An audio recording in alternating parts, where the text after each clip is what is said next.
Bocoran data pribadi kembali terjadi di tanah air. 279 juta data penduduk Indonesia yang dijual di forum peretas Trade Forums. Di era perkembangan revolusi industri 4.0 menyebabkan seluruh kegiatan manusia tidak terlepas dari teknologi. Hal ini menyebabkan penyalahgunaan data lebih banyak ditemukan di dunia maya. Hal ini terbukti karena banyaknya dokumen data pribadi yang beredar di internet. Lalu mengapa hal tersebut dapat terjadi? Hal ini terjadi karena kurangnya edukasi, literasi, dan pengetahuan masyarakat mengenai pentingnya privasi dan data pribadi.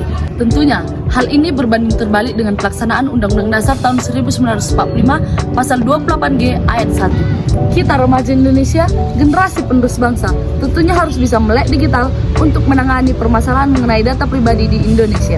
Saya, Olivia Rutir Salagi Jawa dari SMA Negeri 1 Raya, Dapil 3, Sumatera Utara. Jika saya terpilih menjadi anggota DPR, maka upaya yang akan saya lakukan untuk mewujudkan generasi yang sadar privasi yang bertanggung jawab atas data pribadi, yaitu dalam fungsi legislasi, saya akan merevisi RUU PDP dan segera mengesahkannya agar lebih jelas dan tajam. Selanjutnya saya akan bekerja sama dengan BPPT, Kominfo, Badan Cyber dan Sandi Negara untuk mengkaji dan mewujudkan keamanan data pribadi di Indonesia. Dan yang terakhir, saya akan memberikan sanksi dan kebijakan kepada pihak-pihak yang melanggar kebijakan mengenai perlindungan data pribadi.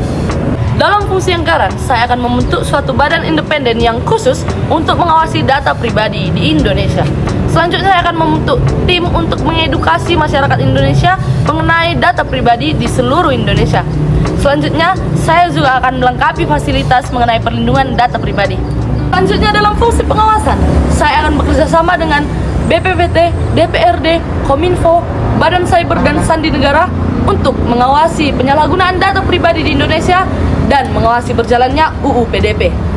Jadi bukan hanya tulisan dan wacana saja, tapi wujud nyata pengabdian saya untuk Indonesia.